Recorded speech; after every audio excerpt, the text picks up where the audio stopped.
Good morning, Magic. I'm Gavin Verhey from Wizards of the Coast, Magic designer, and also member of the Pauper format panel. As a reminder, we're the group that manages and maintains Pauper and its ban list. While I may be the one talking here, all 7 of us talk all the time throughout every week. We share deck lists, talk through event results and metagames, and share trends we're noticing in Pauper, not only online, but also around the world as our members span 5 countries. We talk through every decision and what we're seeing to reach a conclusion. So I'm speaking for all of us here and sharing the results of many conversations and thoughts.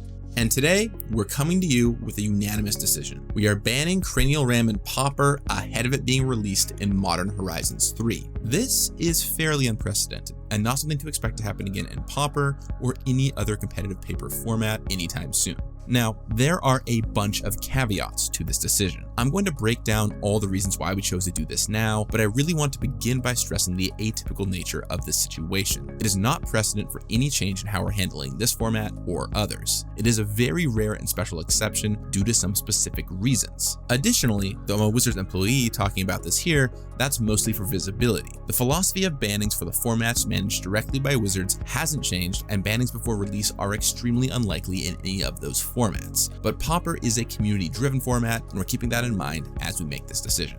Okay, with all of that said, let's dive in. First, why are we banning this card? Cranial plating has dominated multiple formats in Magic history in conjunction with the artifact lands and cheap artifacts. It's very easy for this card to hit hard, and if you can't remove it, every single creature becomes a must-answer threat. It is banned in Pauper. Much more recently, we had to ban all that glitters. This card does close to what Cranial plating does, but unlike plating, it can't be reused. Now, these cards are strong, but on top of that, their play pattern isn't very enjoyable. Playing against a deck with these, in the early game, if you can't remove it on an invasive creature, you'll quickly lose, and in the late game, you can never tap low because if you don't have a removal spell, you can just die to a huge power boost. It makes games very polar. And that brings us to Cranial Ram. When we last talked with the All That Glitters ban, I said this: there is one common for Modern Horizons 3 that has a high likelihood of needing to be banned in Pauper, as it is like a card we have banned in the past.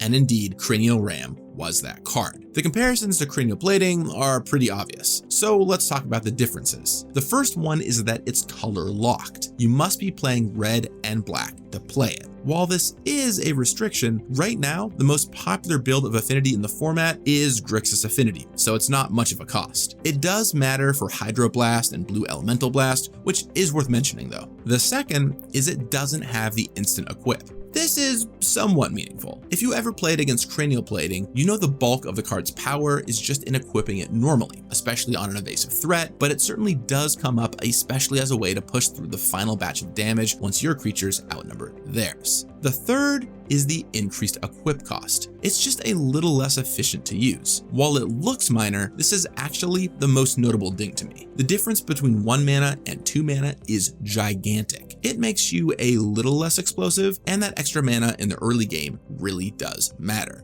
But it's not all downsides. There's also the tremendous upside that it comes with a creature attached with the living weapon ability. Playing a turn 2 ram is not a negative tempo play like cranial plating was. It's playing a creature with large power for 2 mana. This is a tremendous boost. When you look all of those over, this card is extremely comparable to plating on power level. While you want additional to equip and no instant speed does certainly make Ram a little bit weaker, it isn't by much. So this card is almost cranial plating. And Grixis Affinity is one of the best decks in the format, and we just had to ban all the glitters. It was pretty clear this card was unlikely to be okay. While theoretically, maybe the metagame moves enough with Modern Horizons 3 that this card works out fine, the odds to survive are extremely low. We built up lists and it slotted right in as easily as you would expect. So catching a ban is probably not much of a surprise. So now on to the next section.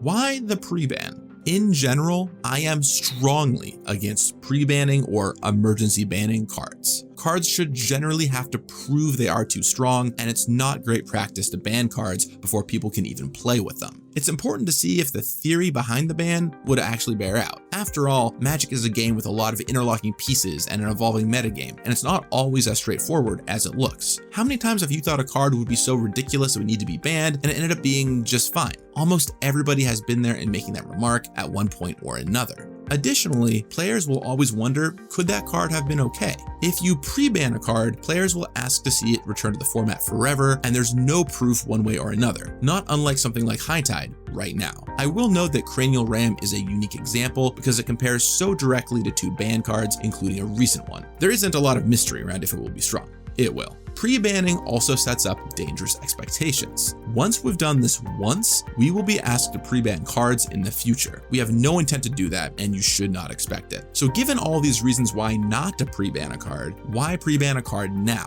Given normal circumstances, we would let it run its course and check back in probably 2 weeks after release once it's all proved out. However, there are some major Pauper events about to happen immediately after Modern Horizons 3. First, on June 15th, there is the Magic Online Creator Showdown, with Pauper as the format. This is a Magic Online tournament with $5,000 on the line and showing off the brand new Pauper format post Modern Horizons 3. It's poised to be a really great feature to watch for Pauper, and one that would likely be dominated by Grixis Affinity decks with Cranial Ram if it was left around. A week later, there are some Pauper events worldwide, the most notable and largest being Paupergeddon in Pisa. This gigantic Italian Pauper tournament has been as large as around 800 players in the past and is the largest paper Pauper tournament series in the world. It is a very special event for that community. If we left Cranial Ram legal, it would almost certainly be the deck of the tournament, and instead of letting the dynamic format shine with new Modern Horizons 3 cards, it would become warped around Cranial Ram, a card we would likely ban the following week, immediately invalidating the deck lists of the tournament. Now, do I have faith that people could adapt their decks to fight Ram? Certainly. People could start main decking their Cast Into the Fires and Hydroblast and any number of other artifact removal spells. There are ways to beat Affinity if you build your deck in a certain way. Historically, when the entire metagame tries to counteract something, it helps keep the problematic deck in check. But is that fun? Is it enjoyable for everybody to have to warp their deck around fighting Cranial Ram? And the answer is no. That's a textbook example of an unhealthy format. So after a lot of discussion, we decided to do something really atypical here and ban it early. It's true we could play it by the book and let these events be warped, but who is that process benefiting? The card is almost a lock to be banned, and it compares directly to 2 previously banned cards, and it doesn't engender fun play patterns. There's enough evidence to remove it ahead of these critical events. Now, I once again really want to stress, and if it seems like I'm saying this a lot, it's because it's really important. This is not precedent. This is not something to expect in Pauper again soon. Asking us to do this for any cards in the future is unlikely to lead to anything, and this is not something you should expect in any other format. Additionally, because the Pauper format panel is a group external to Wizards, kind of like Commander, the process is a little different than usual. While we try to align our updates with the normal BNR cadence when we can go off schedule or do some pretty atypical things where we need to. Nothing is changing in how the formats fully managed by Wizards of the Coast operate. And this is one such time for a change, specifically because of the direct comparison to 2 banned cards and the 2 upcoming events. If either of those factors were different, this would not be happening now. And even as it stands, it took a lot of discussion to get here. I can't say enough how this was not done lightly. And I know there were people out there excited to play this card for the brief moment it would be legal. And to those people, I apologize that you won't be able to have your shining week with the broken card. There were other compelling reasons here for us to remove it. Now, a few other topics before we go. First, I've had a number of questions about why this card was made at common at all. After all, shouldn't we have known it was strong? I've said this before in previous articles and videos, and it bears worth repeating now. Each individual set should do what's right for the set, and we will react accordingly. That's the nature of Eternal formats, and Pauper is no exception. Sets shouldn't be trying to dodge the Pauper metagame, and if the lead designer of Modern Horizons 3 thinks this card should exist for Modern and be common for Limited, that's totally fine. Pauper can ban cards if we need to. Pauper's player base is devoted, but ultimately smaller compared to other formats, and people shouldn't design around us. The focus on our end is not to prevent the creation of cards, but to act to prevent them from being in the format for long if they are harmful. Fall from Favor being printed because it's what Commander Legends needed at common is okay.